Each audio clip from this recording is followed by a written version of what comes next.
ठाणे महानगरपालिकेसाठी होणाऱ्या निवडणुकीत मतदान असे करावे. मतदान केंद्रावर कमीत कमी 2 व जास्तीत जास्त 4 EVM म्हणजेच इलेक्ट्रॉनिक वोटिंग मशीन असतील. तुम्हाला मतदान एकूण 4 म्हणजेच अ जागा, ब जागा, क जागा व ड जागेसाठी करणे आवश्यकच आहे. उमेदवारांच्या संख्येनुसार या 4ही जागांची आखणी EVM मशीनवर होईल.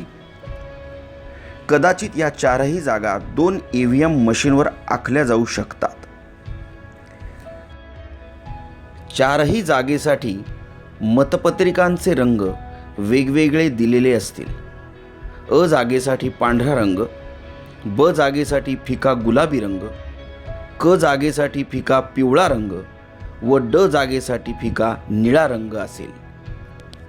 प्रत्येक मशीनवर उमेदवाराचे नाव व त्याचे निवडणूक चिन्ह असेल. अ जागेखालील योग्य उमेदवारासमोरील बटन दाबा, लाल लाईट लागेल. याचा अर्थ अ जागेसाठी मतदान प्रक्रिया पूर्ण झाली. ब जागेसाठी हीच पद्धत वापरा. क जागेसाठी हीच पद्धत वापरा.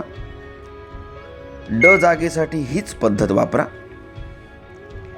एखाद्या निवडणूक जागेसाठी उमेदवार योग्य व सक्षम वाटत नसेल तर मशीनवरील NOTA नोटा याचा अर्थ नन ऑफ अबव किंवा वरीलपैकी कोणी नाही असा होतो, ते बटन दाबू शकता.